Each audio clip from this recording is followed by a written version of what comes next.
Savez-vous quelle année a eu lieu cette déportation des Acadiens?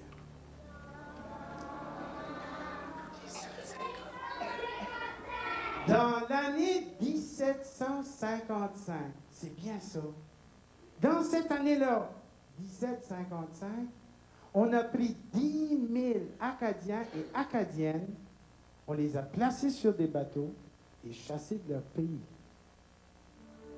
Comment vous sentiriez-vous aujourd'hui si moi, là, j'arrivais ici et je vous disais, vous n'avez plus le droit de vivre dans cette belle région, que tout ça que vous appartenez, que vous aimez, là, que je les prendrais, que ce soit vos maisons, des animaux que vous aimez, que ce soit vos jouets, que je vous placerais sur des bateaux et je vous enverrais dans des pays lointains où vous ne connaisseriez ni la langue, ni la culture. Et ça, sans jamais revoir vos familles ou vos amis. Je pense qu'on serait triste. Moi, je serais triste. Et je pense que c'est comme ça que les Acadiens se sont sentis en 1755. On a tout pris ce qu'ils possédaient. On a brûlé leurs maisons. On les a placés sur des bateaux et on les a chassés de l'Acadie. Il y en a d'eux qui n'ont jamais revu leur famille et leurs amis. Sous le firmament, tout n'est que changement. Et comme sur la glace, tout va en s'écoulant. Sous le firmament, tout n'est que changement, tout passe.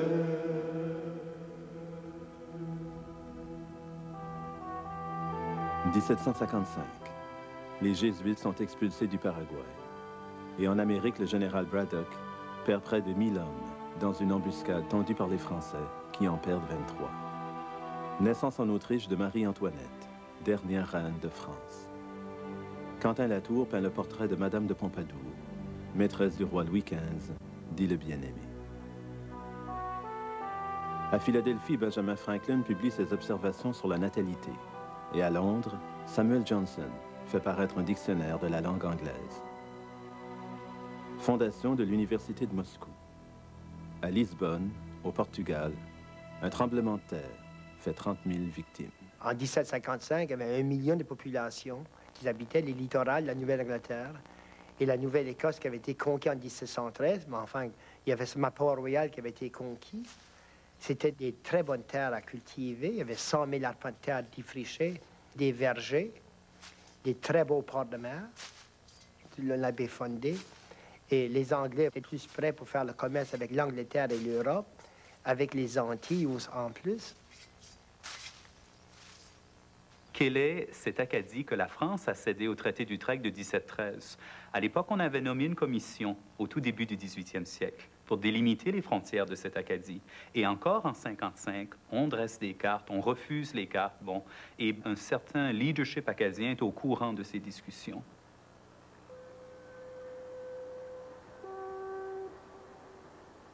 En Europe, à ce moment, les enfants étaient encore en train de mourir de 4 naissances.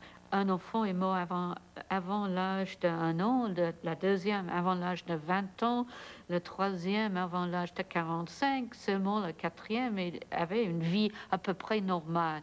En Acadie et en Québec, dans la Nouvelle-Angleterre, les enfants commencent à vivre, vraiment à vivre. Aussitôt que l'Acadie tombait aux mains des Anglais, c'est là qu'on aurait dû s'en aller. Depuis 40 ans, j'ai travaillé à labourer la même terre, à ériger les mêmes digues, à entretenir les mêmes bâtiments. Tous mes enfants sont nés dans le même logis. Mon père et ma mère dorment dans cette terre ici. La même qui nous a nourris.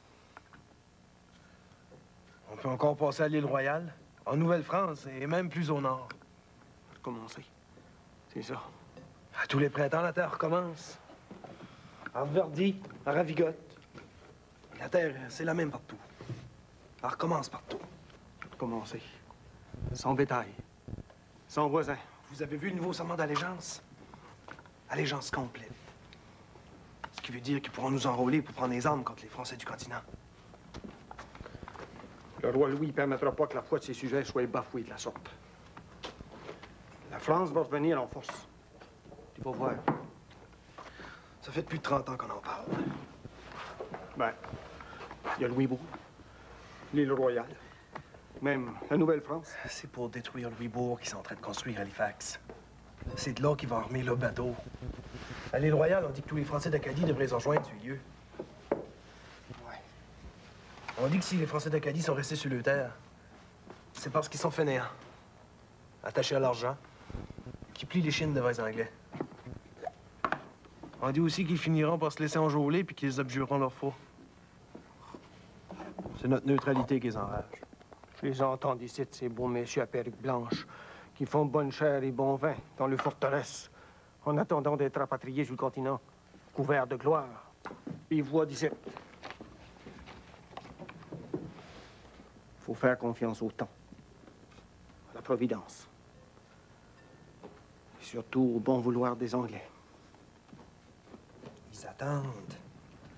Ils ont les moyens d'attendre. Depuis 40 ans, ils nous ont baillé la paix. On a appris à les connaître. Puis eux autres, au moins, ils nous traitent pas de fainéants puis de mauvais riches. Vous savez combien ils sont en Nouvelle-Angleterre? Il y a du temps puis du monde en masse pour attendre. Pour nous voir tourner en rang, puis crever un petit feu. C'est pas l'histoire de marionnettes, c'est l'histoire des gens qui vivent, qui font les négociations, qui se trouvent dans leur propre pays avec le droit de parler, qui ne se trouvent pas seulement les victimes.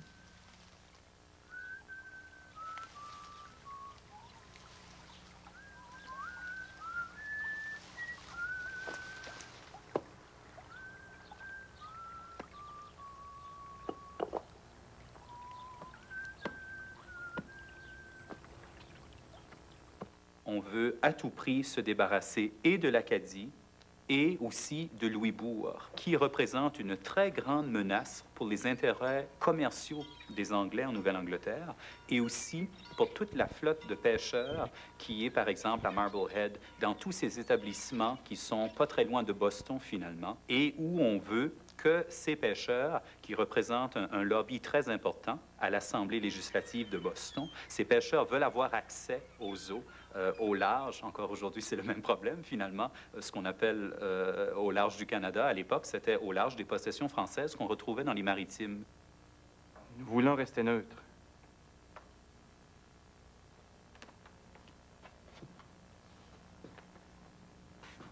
Nous en avons assez de la guerre.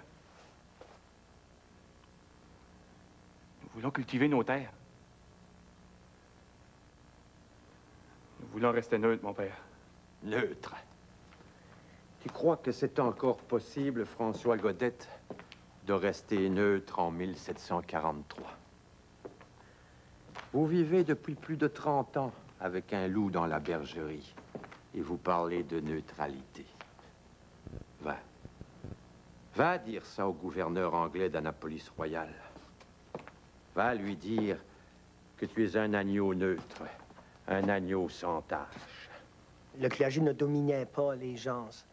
N'empêche pas quand même que les Acadiens étaient catholiques. Et à cette époque-là, catholiques et une nationalité était la même. La religion était aussi importante que la nationalité. Nous devons fidélité à un roi qui nous protège et qui nous aime. Il va falloir que vous vous leviez un jour, sans quoi toutes vos belles idées vont monter en flammes et vous brûlerez avec. Les 35 dernières années ont été tranquilles, mon père. Dieu, il n'est pas venu sur la terre pour prêcher la haine. Je crois même qu'il n'aurait jamais venu s'il avait su qu'on ferait couler autant de sang pour lui. Dieu n'a pas permis les hérétiques, mais maintenant qu'ils sont là.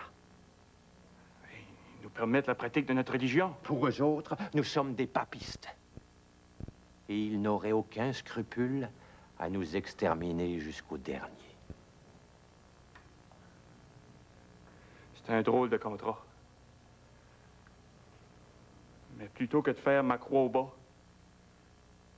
sans vous offenser, mon père, j'aime autant rester neutre. Cette politique de neutralité était déjà présente chez certaines nations amérindiennes. Par exemple, les Abénaquis, qui, à la fin du 17e siècle, sont coincés entre le Massachusetts et la Nouvelle-France, dans ce qui est aujourd'hui une partie de l'État du Maine et le nord de l'État de New York. Et ces Abénaquis-là essaient, eux aussi, de jouer sur les deux tableaux. Ils ont été convertis à la religion catholique, du moins superficiellement, par des jésuites français. Ils commercent activement avec les Anglais du Massachusetts. Alors, ils sont à mi-chemin entre deux cultures, en plus d'avoir, bien sûr, la leur. Ils vont opter, le leadership abénaki va opter pour une politique de neutralité entre leur bon-père, qui est le roi d'Angleterre, et leur bon-père, qui est le roi de France. Je me suis laissé dire qu'il avait reçu des habits rouges. Et que ceux-ci lui avaient offert d'aller chez eux, affiler ses haches et réparer ses fusils.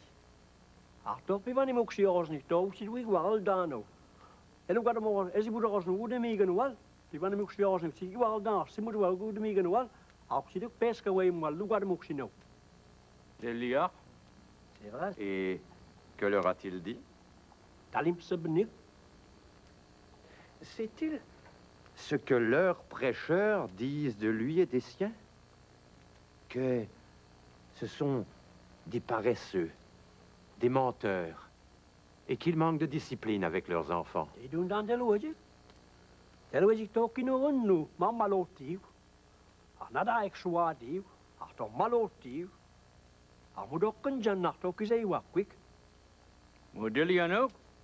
C'est pas vrai, ça. L'homme que j'ai vu voulait faire des échanges. Et la prochaine fois, il te parlera de son Dieu.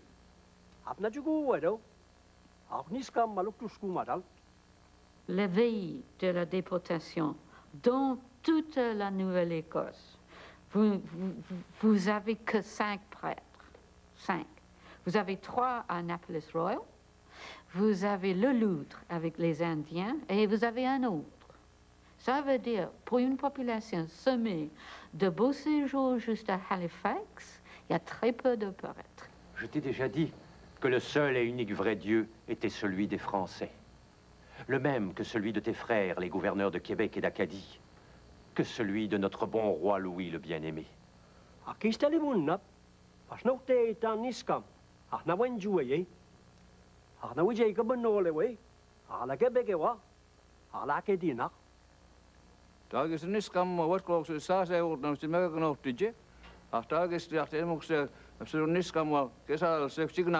Pourquoi nous avoir dit que ton Dieu aimait tous les hommes comme des frères? Rappelle-toi. Rappelle-toi ce qu'ils ont fait au fort Williams, quand ils ont poignardé les émissaires de paix envoyés par les Kennebec. Eux aussi, ils parlaient comme toi. Pour survivre, il te faut la protection d'un frère fort, qui te mettra l'arme à la main.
Ça fait à peine 10 ans, en 1955, que des troupes françaises et canadiennes ont tenté de reprendre l'Acadie ou la Nouvelle-Écosse.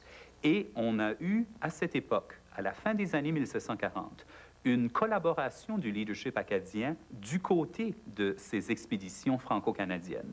Et on est inquiet. Et on doit aussi parler d'acteurs. Charles Lawrence, lieutenant-gouverneur de cette Nouvelle-Écosse, un homme de guerre, un militaire qui est habitué à la dure et qui tranche. Les zones grises chez Lawrence paraissent assez absentes. Les choses sont noires ou elles sont blanches. Et les Acadiens, pour lui, ce sont des gens, on ne peut pas se fier à ces gens-là. What's next? This paper is from a delegation of 25 deputies from Acadia, which you have ordered to attend the next council meeting. It's dated from... The 10th of June. That's it. They are from Demin et Piziguit. I mean, minus and Piziguit. I shall teach these rascals a lesson in humility. I shall show them the falsity, the impudence of that paper. Oh, do you care for... No, thank you. It's only water, what? I've read, sir, that it's not advisable to drink... Carry on. Nous sommes aujourd'hui, Monseigneur, dans les mêmes dispositions les plus pures et les plus sincères, de prouver en toutes circonstances une fidélité à toute épreuve pour Sa Majesté. Thomas, take this down. They have been left with more privileges than English subjects. Free exercise of their religion, liberty to consult their priests, protection in their trade and fishery. They have been allowed some of the best lands in the province, even though they have not complied to take the oath. Do you have it? Yes. May I continue? Not only do they furnish His Majesty's enemies with provisions and ammunitions, but they have refused to supply our legal English settlers or government with same. Not so fast, Your Excellency. And when they did supply them, they exacted thrice the price. They have been indolent and idle on their lands. An obstruction to His Majesty's intentions in this settlement. Et un autre acteur important, c'est William Shirley, le gouverneur du Massachusetts. Un homme qui, pour administrer la province du Massachusetts, se fie beaucoup, britannique qu'il est, sur ce qu'on va appeler les Yankees, sur ces Anglais nés dans les colonies anglaises d'Amérique, qu'on commence déjà à appeler des Américains. Donc, cette élite américaine du Massachusetts, qui en partie est constituée de ces marchands qui ont des intérêts dans ce qui sont devenus les maritimes et qui veulent aussi des terres. Nous espérons qu'il plaira à Votre Excellence de nous rendre la même liberté que nous avions auparavant, en nous rendant l'usage de nos canaux, soit pour transporter nos besoins d'une rivière à l'autre, soit pour faire la pêche et par là subvenir à notre nourriture. They want to have the use of their canoes. To ferry provisions to the enemy? Right. There is a law in this province restraining persons from carrying provisions from one port to another. Oh, you're quite slow, Thomas. It's a good thing you speak French so well, else I'd have dismissed you. Lorsqu'on est un sujet, on doit foi et hommage, finalement, à son monarque, et sans condition. Les Acadiens ont toujours voulu et ils ont prêté des serments conditionnels au 17e et surtout au 18e siècle. Pour eux, ils ont réussi peut-être à imposer, en quelque sorte, leur façon de concevoir la fidélité qu'ils avaient envers leur nouveau maître, qui était le roi George de Grande-Bretagne. Mais dans un contexte européen, encore une fois, ça n'aurait pas passé. Ça passait parce que les Anglais en Acadie n'étaient pas suffisamment forts pour imposer un serment sans condition.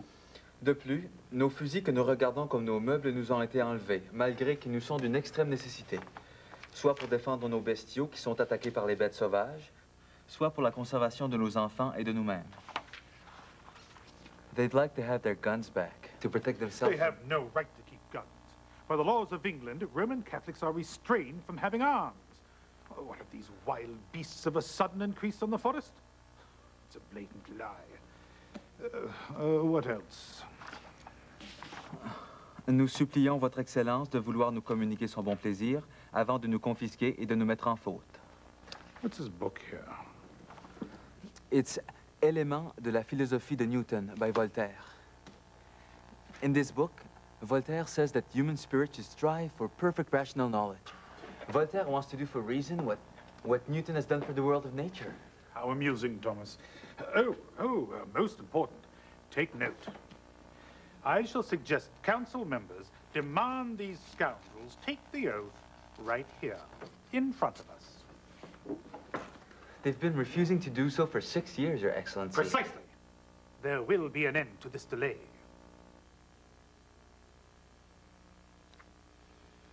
Lawrence a voulu ne pas détruire les Acadiens, mais détruire l'Acadie.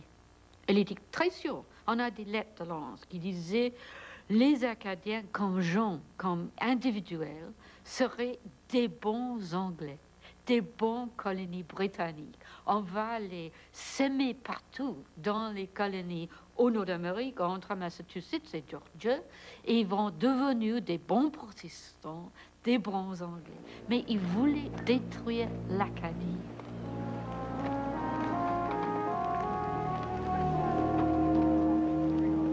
Le plan anglais, on prend les hommes. Une fois qu'on a les hommes, on a toute la famille.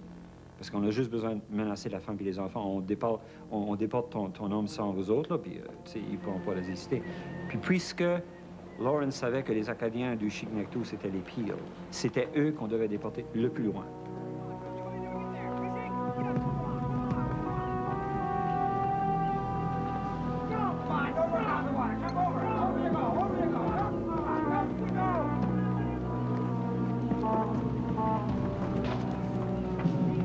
La grande majorité, c'est celle de Nouvelle-Écosse et évidemment celle de Beaubassin, de la région de Beaubassin, qui a embarqué 1200 à l'espace d'une semaine au mois d'octobre 1755 de la région de Beaubassin même, qui a été embarqué sur des bateaux et qui sont partis pour la Caroline et Georgie.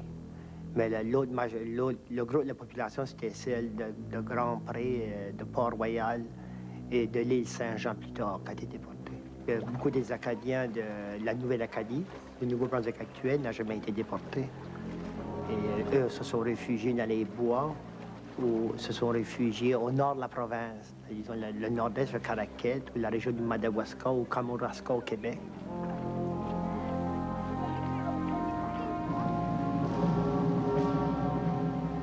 La déportation des Acadiens, même si à Québec c'est vu comme un drame, Vaudreuil va essayer finalement de répondre à ces appels, mais je dirais que ces interventions sont surtout symboliques. Nommer des gens qui seront responsables, des officiers finalement, qui seront responsables de mettre sur pied des camps pour secourir les réfugiés acadiens, des camps de réfugiés finalement. J'ai aussi reçu la supplique la plus touchante d'un groupe d'Acadiens qui me demande de leur venir en aide. Ah, mon Dieu! Écoutez comme c'est attristant. Je vous ferai remarquer, monsieur de Vaudreuil, que nous avons déjà l'an dernier fait parvenir des vivres et des munitions à un dénommé Charles de Bois-Hébert, je crois, qui s'est réfugié à la rivière Saint-Jean avec 1000 de ses infortunés.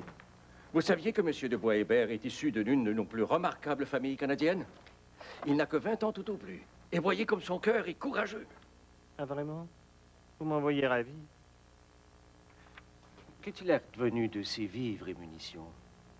Les Anglais ne les ont pas prises, j'espère. Je les ai fait livrer dans un port de la baie des Chaleurs et ils sont venus les quérir, à ce qu'on m'a dit. Mais je doute fort que nous puissions faire beaucoup plus. Les officiers sont également des commerçants. Alors, les vivres qui vont arriver peuvent également servir, par exemple, pour acheter des fourrures.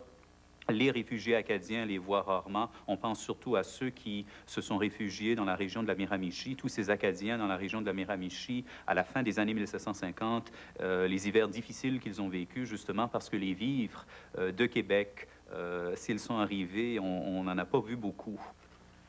Écoutez, les habitants de l'Acadie, représentés par leurs députés, ont l'honneur de vous exposer et leur triste état et celui où ils sont prêts à tomber si vous ne leur tendez une main secourable. Épars, çà et là, persécutés par les Anglais, privés de tout asile, il semble que la nature ne les regarde que comme l'objet de la vengeance publique. Observez, je vous en supplie, que l'unique objet de leur misère est le seul attachement pour la France et leur qualité de sujet de cette couronne à laquelle les Anglais n'ont pu les contraindre à renoncer. Le mieux pour eux serait qu'ils puissent nous rejoindre avec leurs sauvages et grossir ainsi le contingent de nos forces, mais hélas, ils sont entêtés. Ils se complaisent dans leur malheur. Les suppliants se sont retirés à Miramichi, au nombre de 3500. Tiens, il me semblait qu'il n'était que 1000, à ce que vous me disiez à l'instant. Mes chiffres datent d'il y a 1 an. Et puis, ils ont pu grossir leur nombre pour attirer votre pitié. De grâce, accordez-leur des vivres, afin que tous unis ensemble, ils puissent se ranger sous les ordres du roi, qui leur devient plus cher par la protection visible dont il les honore.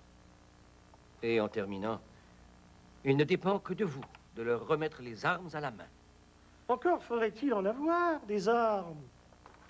Non, croyez-moi, monsieur le gouverneur, nous faisons tout notre possible pour leur venir en aide. Est-ce qu'il n'y aurait pas lieu d'intercéder à la cour? Je m'en voudrais d'importuner le ministre en lui faisant toujours les mêmes doléances, alors que nous-mêmes, monsieur le gouverneur, avons tant de choses à solliciter. Non, croyez-moi, monsieur de Vaudreuil, il faut mieux être ferme et en prendre notre parti. Les Acadiens doivent immigrer en Nouvelle-France. Ils doivent nous rejoindre avec leurs sauvages.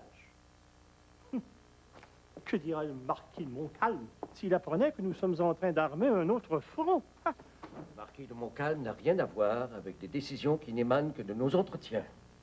D'ailleurs, je compte bien sur votre discrétion à cet égard. Mes lèvres sont cousues. Vous saviez, Bigot, que ma mère est née sur la rivière Saint-Jean, en Acadie? Je suis désolé.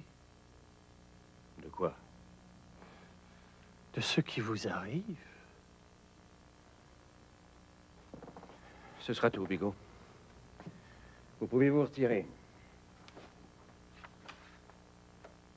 La déportation des Acadiens va beaucoup influencer peut-être l'imaginaire collectif de ces Canadiens à la conquête, parce qu'on aura toujours derrière la tête cette déportation de catholiques francophones. Donc, il est peut-être possible pour eux aussi que ça leur pend sur le bout du nez, ce qui explique peut-être en partie une certaine fidélité ou soumission de la part des Canadiens après la défaite, par exemple, des Plaines d'Abraham, bon, puis la signature du traité de Paris. Parce qu'on a toujours l'exemple des Acadiens en tête, qu'ils ont perdu leurs terres.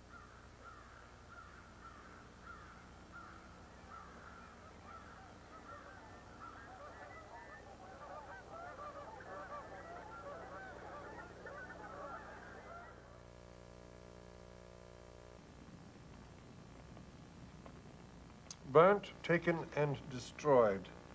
Houses with chimneys? 9. Mass houses? 1. Barns? 9. Stacks of hay? 6. Sheep? 12. Potatoes and turnips?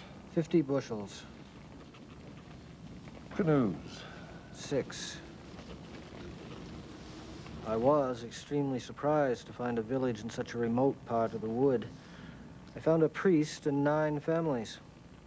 How many altogether? 61 besides the priest. 2 of that number were out hunting. I have secured all their arms and munitions and locked all of them in the mass house. I need not tell you that the ships must come as soon as may be. And we are employed in securing the vegetables, getting in the cattle from the woods, and sending the sick men from your regiment to Lunenburg.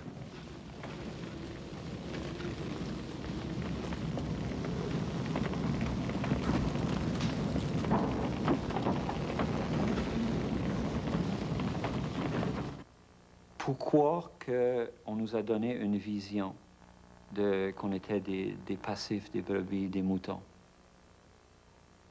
C'est beaucoup à faire avec l'Église catholique. C'est très délicat de le dire. De la vision qui est mise de l'avant d'un peuple soumis, des ouailles.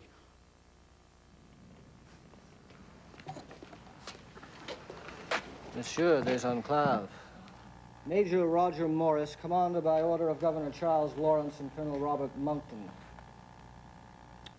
Monsieur des Enclaves? I want you to write a letter to the French inhabitants who are still hiding in the woods, telling them that they have nothing to fear. If they surrender immediately, they will be well treated. But if they do not, they will be looked upon as rebels and treated as such. Il s'agit là d'enfants, de femmes, d'hommes qui vivent dans la peur. Leurs maisons viennent d'être brûlées et ils n'ont plus leur récolte. Tell them that as an indulgence, I have allowed their priest to write to them. But they are not to expect any more intercourse of letters, and that Major Gorham will refuse all flags of truce. Les habitants sont disposés à se rendre. Mais ils veulent aller en Nouvelle-Angleterre. No. They must surrender to us and Governor Lawrence. Governor Thomas Pownall is governor of Massachusetts. He is not governor of Nova Scotia. Governor Lawrence is. Ils veulent bien partir. Mais ils aimeraient choisir un endroit. It's a very nice house that you have here, Monsieur des Enclaves. Have you noticed that it has not been burned down like the other houses? You can help your people by sparing them the very sad fate of dying in the woods this next winter. The Indians have shown more goodwill and confidence. They are sending this hatchet to Commandant Governor Lawrence as a sign of peace. In less than a week from now, the boat will be here. Tell them that they must report before that. We have no time to lose. We still have many houses and properties to destroy.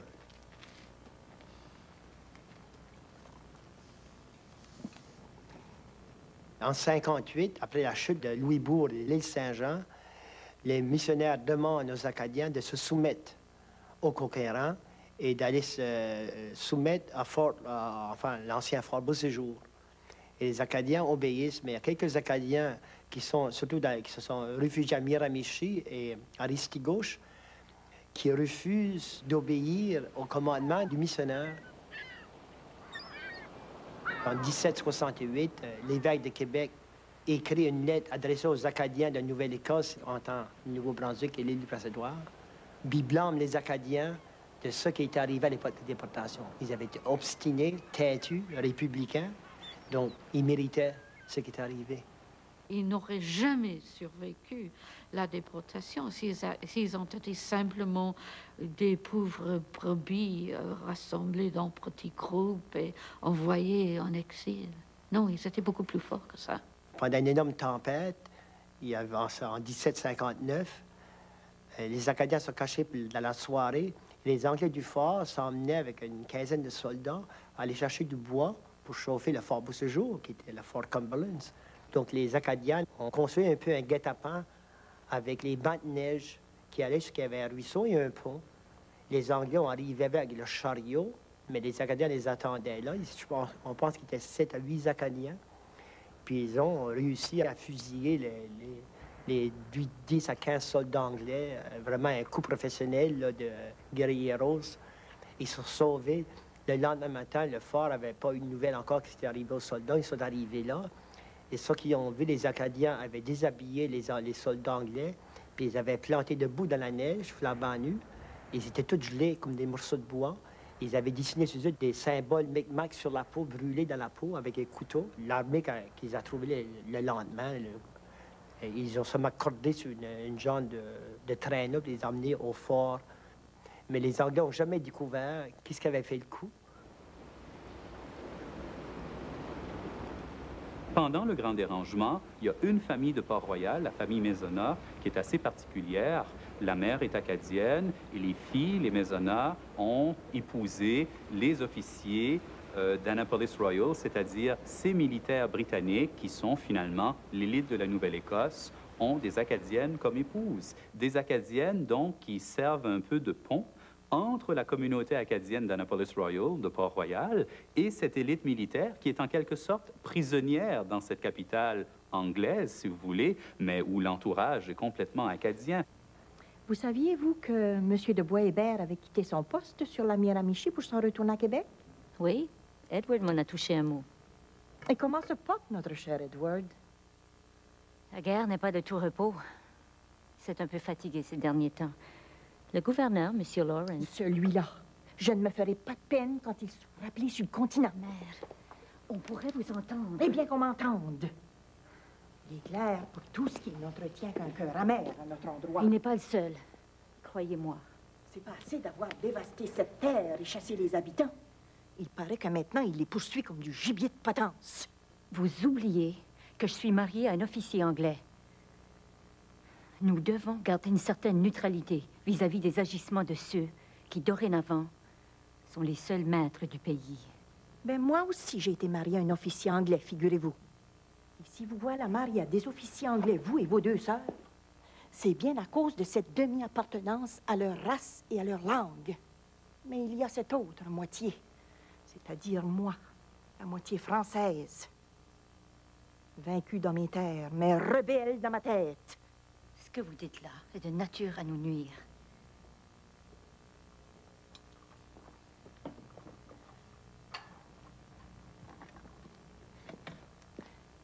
J'ai reçu la semaine dernière la visite d'un dénommé John Knox, capitaine de l'armée britannique. Il est arrivé ici un beau matin, puis il a pris offense de ce que votre neveu portait un chapeau de soldat et une chemise mal attachée. Ah bon? Il a même insinué que s'il était idiot, c'était sans doute parce qu'il était le fils d'un militaire français. Eh bien, moi, sur ce, j'ai perdu toute contenance et je l'ai vertement insulté. Et vous lui avez dit quoi? Me have rendered King George more important services than ever you did et peut-être ever shall. And this be well known to people en autorité. J'espère qu'il aura compris quelque chose à votre jargon. Oh, ce thé-là est un pur délice. Hein? Edward l'a ramené de Boston.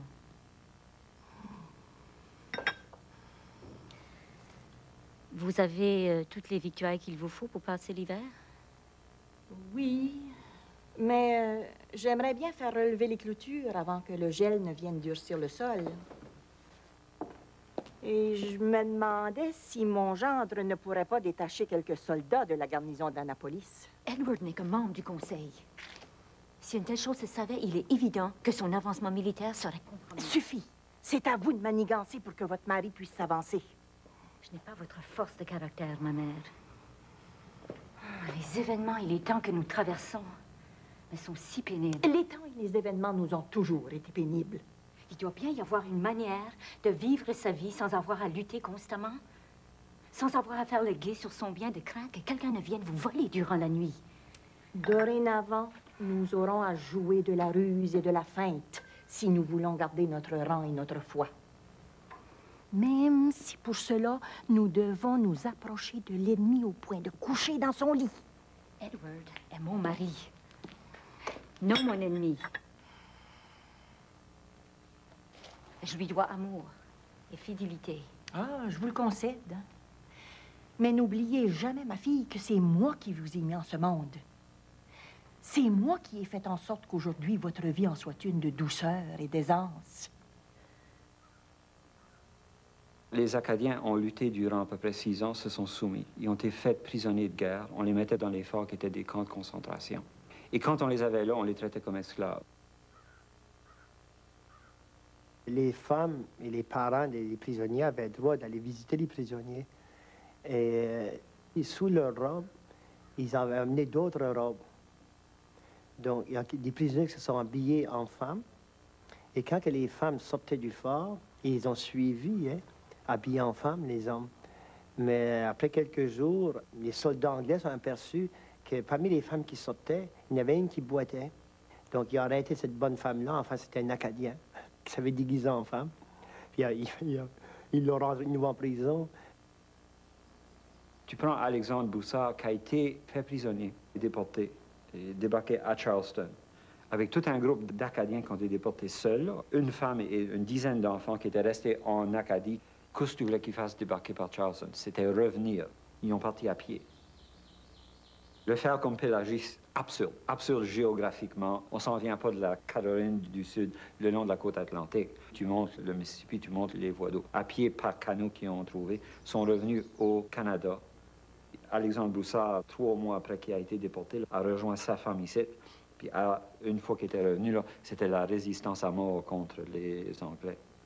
N'importe où ils étaient les étrangers. Même à Québec, même en France, ils étaient considérés des gens qui sont venus d'ailleurs, avec l'héritage différent. Et surtout en France, ils se révélaient comme Nord-Américains.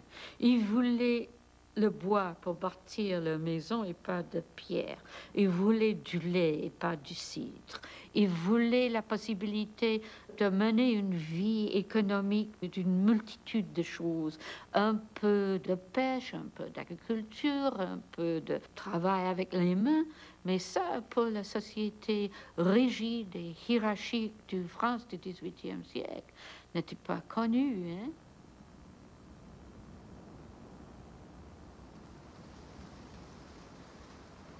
Les meilleures terres de l'Acadie pour lesquelles on avait fait l'expulsion, c'était les marais. Or, les marais, ils ne travaillent pas qui veut. À partir de 59, les Acadiens se sont retrouvés sur le marais, sous le fusil anglais, mais les ont retravaillés. Les Acadiens, quand ils ont eu enfin des concessions de terre, ont pris soin de construire des coffrets de bois. Et ce document-là était jalousement gardé. Parce que si le juge de paix arrivait là un bonjour ou un marchand quelconque, il faut une prouve qu'il était propriétaire, mais il pouvait sortir ça. J'appartiens à ma terre. Si j'appartiens à ma terre, j'appartiens à mon pays aussi. C'est ça qu'il veut dire dans le fond. Hein. Tout le monde pensait que l'identité acadienne était faible, que les Acadiens pouvaient être assimilés, se marier, disparaître dans une groupe plus forte et plus grande. Et ça n'a jamais arrivé encore. Comment ils sont, les autres? Jean-Baptiste est mort il y a 12 ans, about 12 years ago, in Charleston. C'est là où je vis maintenant, à Charleston. Puis Jean? Jean est mort la même année, la vérole. Pierre et Grégoire. Ben, ils sont revenus en Acadie, puis Pierre est mort. Demain, on ira à l'église, puis on verra tout le monde. Don't think I can go now. Non. Je suis huguenot. Huguenot? Ben, protestant, comme notre arrière-grand-père. C'est rien que parce qu'il allait perdre ses terres qu'il est devenu catholique. Ben, c'est parce qu'on voulait garder les nôtres qu'on s'est fait déporter. C'est vrai que notre mère est morte pas longtemps après avoir débarqué en Nouvelle-Angleterre. Morte de fièvre. Moi aussi, j'ai manqué mourir, mais c'est un colonel de l'armée qui m'a sauvé. Il m'a placé dans une tannerie comme apprentice. Un colonel Lawrence. Very important, very rich man. Ben, il voulait m'adopter, mais moi, j'ai pas voulu. Tant qu'à changer de religion, aussi bien changer de nom. Non, non. Moi, je me dis, Basil, if you change your name, you'll never find the rest of the crew. Je me dis, si je changeais de nom, je ne retrouverais jamais les autres membres de la famille. T'es marié par là? Oui, oui. Belle femme. Belle femme. Une protestante française. J'aurais eu 5 enfants. Ouais. Ils sont tous morts. Can you believe it? Ma femme aussi est morte. C'est sûr, je suis toute fin seule. Mon ancêtre, Michel Bastarache, du côté de mon père, il était à Port-Royal. Il a fui, je crois, dans les bois avec ses voisins, sa famille. Il s'est fait attraper par le raid de Mackenzie dans la péninsule acadienne quelque temps après sa fuite. Il a été incarcéré au fort Beauséjour, qui est devenu le fort Cumberland. Il s'est enfui du fort Cumberland en creusant un tunnel avec de nombreux Acadiens, s'est fait capturer à nouveau, déporté dans les Carolines, et des Carolines, pense-t-on, il a marché jusqu'à Québec, où je crois qu'il aurait rencontré le marquis de Vaudreuil, qui les aurait accueillis, Et ensuite, il est revenu dans les Maritimes chercher son épouse, qui était, elle, à l'île Saint-Jean, qui est devenue l'île du Prince-Édouard. Ils se sont installés à Memramcook pendant quelques années, vécu à Grand-Digue, je crois, dans le sud-est du Nouveau-Brunswick, une année ou deux, pour finalement arriver à Tracadie, dans la péninsule acadienne. En 1784, il est devenu le pionnier, finalement. C'est lui qui a donné la terre pour l'Église. La déportation était survécue par les Acadiens. Et les Acadiens, il me semble, ont continué de vivre une culture particulière, une identité vraie qu'on peut dessiner pendant les prochains siècles. Ils ne sont pas les mêmes que les Québécois, ils ne sont pas les mêmes que les Français, et définitivement, ils ne sont pas anglais. Tu parles mieux l'anglais que le français, Stan? Survivor. J'ai ma own business, à cette heure. It's not easy, mais... Bien, surtout une fois que la guerre de la Révolution est arrivée, là. Mais t'as dû entendre parler de ça. Ah oui, ils sont venus par ici en nous disant de nous révolter. Les espions, là. Puis, vous avez pas grouillé? Maman, c'était votre chance pour vous en revenger. Ah, il faut enterrer le passé, je veux dire. C'est beaucoup mieux, à cette heure. C'est plus calme, puis... Ben... Alors moi, j'ai pris avec les colonies contre l'Angleterre. Alors, ils ont pris Charleston, puis on a dû les hacker, tu sais, nous donner des ordres, vendre nos slaves, nos esclaves. Des esclaves? Yeah. 14. Puis là, ils voulaient faire de Charleston leur capitale, mais ça n'a pas marché. I didn't cry. C'est pas moi qui a pleuré une fois qu'ils sont partis, là, believe me. La véritable Acadie, elle est aux Maritimes. Elle s'est reconstruite finalement, grosso modo, dans la même région que les Acadiens et les Acadiennes connaissaient. Lorsque vous parlez au leadership Cajun en Louisiane, on va parler de l'Acadie du Nord et l'Acadie du Sud, et on entend rarement dire qu'on voudrait retourner dans l'Acadie du Nord. Leur Acadie, c'est la Louisiane. Je crois que c'est surtout un discours qu'on entretient à l'heure actuelle, et ça fait longtemps qu'on l'entretient, que les Acadiens et les Acadiennes sont partout. Il y a toujours eu cette dimension de territoire éclaté, mais à l'heure actuelle, l'Acadie qui produit, l'Acadie dynamique, elle se situe dans l'Acadie des Maritimes.